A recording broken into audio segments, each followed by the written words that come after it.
अगर 2 या 3 या 4 या 5 नमाजें कज़ा हो गई और उन नमाजों के सिवा उसके ज़िम्मे किसी और नमाज की कज़ा बाकी नहीं रही, यानी उसकी उम्र भर जब से जवान हुआ है कभी कोई नमाज कज़ा नहीं हुई।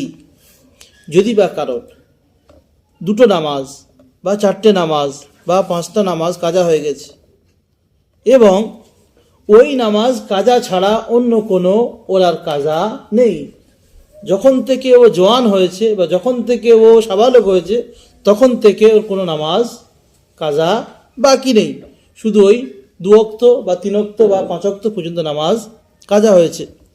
लेकिन जब की কাজা पड़ चुका है বা এমন কিছু নামাজ আগে কাজা হয়েছিল যার কাজা পড়ে নিয়েছে, तो जब तक उन पांचों की कज़ा ना पढ़ ले तब तक आधा नमाज पढ़ना दुरुस्त नहीं।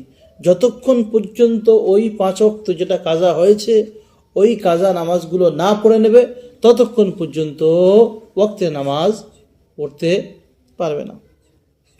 और जब उन पांचों की कज़ा पढ़े तो इस तरह पढ़े जो नमाज सबसे अव्वल छूटी है पहले उसकी कज़ा पढ़े। যখন ওই 5 ওয়াক্তের নামাজ কাজা পড়বে যে নামাজটা সবচেয়ে প্রথম ছেড়ে গিয়েছে সেই নামাজটা আগে পড়বে,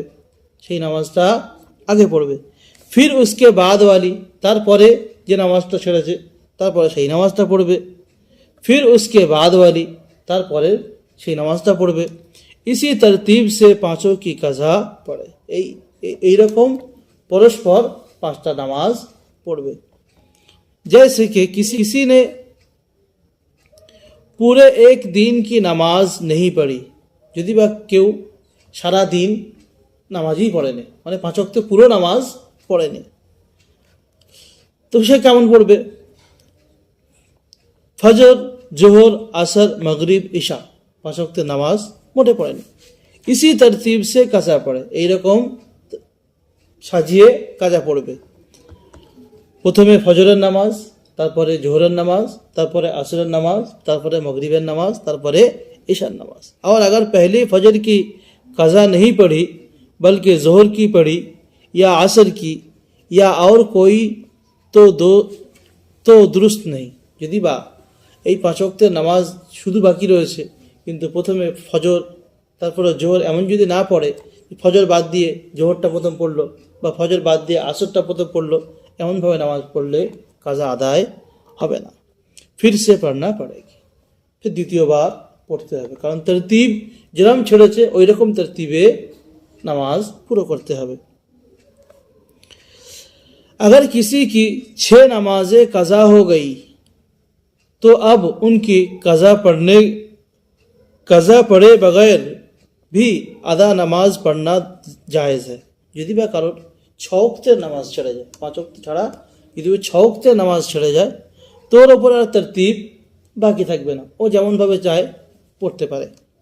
যে কি আমার সামনে কোনো কি ওয়াক্তের নামাজ চলে এসছে সেই নামাজটা পড়লে যে নামাজ হবে না তা না, যদি 6 ওয়াক্তের নামাজ কাজা হয়ে যায় বা ওর থেকে বেশি হয় তাহলে ওয়াক্তের নামাজ পড়তে পারে, তারপরে যখন পারে কাজা নামাজ পড়বে।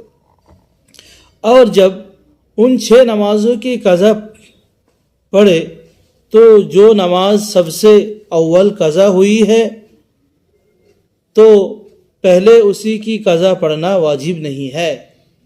যখন ওই 6 ওয়াক্তের নামাজ পড়বে, 5 ওয়াক্তের উপরে যখন 6 ওয়াক্ত হয়ে যাবে, যখন 6 ওয়াক্তের নামাজ কাজা আদায় করবে তখন প্রয়োজন নেই যে যেরকমই তরতিবে নামাজ ছেড়েছে সেই রকমই পড়তে হবে, যে প্রথমে ফজর পড়তে হবে তারপর জোহর পড়তে হবে, এরকম আর সিস্টেম তার জন্য বাকি থাকবে না। সে যেমন চায় নামাজ আদায় করতে পারে, মানে প্রথমে ইশা পড়তে পারে, তারপরে মাগরিব পড়তে পারে, তারপরে আসর পড়তে পারে, এমন করে কাজা আদায় করতে পারে। बल्कि जो चाहे पहले पढ़े और जो चाहे पिछले पढ़े, যেমন চায় প্রথমে যেটা মনে করবে প্রথমে পড়তে পারে, যেটা মনে করে পিছনেও পড়তে পারে, সব জায়েজ है, সব তার জন্য চলবে। और अब तरतीब उससे पढ़ना वाजिब नहीं, ওর জন্য তরতিবের সঙ্গে পড়া ওয়াজিব নয়, যে পরস্পর পড়তে হবে ওর জন্য বাকি থাকবে না। এটা হলো একটা তরতিবের মশলা, সাহিবে তরতিব বলা হয়। যার জীবনে কোনো নামাজ ছেড়ে নেই, যার জীবনে কোনো নামাজ ছেড়ে যায়নি, তাকে বলা হয় সাহিবে তরতিব। মানে এ তরতিব আর নামাজ পড়ে যাচ্ছে। যদি বা 5 ওয়াক্তের নামাজ ছেড়ে যায়, শুধু 5 ওয়াক্ত কেবলমাত্র, তাহলে তার জন্য 5 ওয়াক্ত যেমন নামাজ ছেড়েছে সেই রকমই তরতিবের সঙ্গে তার কাজা পড়তে হবে, তারপরে আদায় নামাজ পড়তে পারবে। জোহর ছেড়ে গেছে, আসরের ওয়াক্তে চলে এসেছে, আগে জোহরের নামাজ আদায় করবে, তারপর আসরের নামাজ পড়বে। যদি বা জোহরের নামাজ কাজা বাকি থাকে, আসরের নামাজ যদি পড়ে, আসরের নামাজ হবে না। ফের যখন ও জোহরের কাজা পড়বে, ফের আসরের নামাজ তাকে পড়ে দিতে। এটা হলো সাহিবে তরতিবের জন্য। যখন তরতিব ভেঙে যাবে, 5 ওয়াক্তের উপরে 6 ওয়াক্ত, 7 ওয়াক্ত, 8 ওয়াক্ত উপর হয়ে যাবে, তখন তার জন্য তরতিব আর বাকি থাকবে না।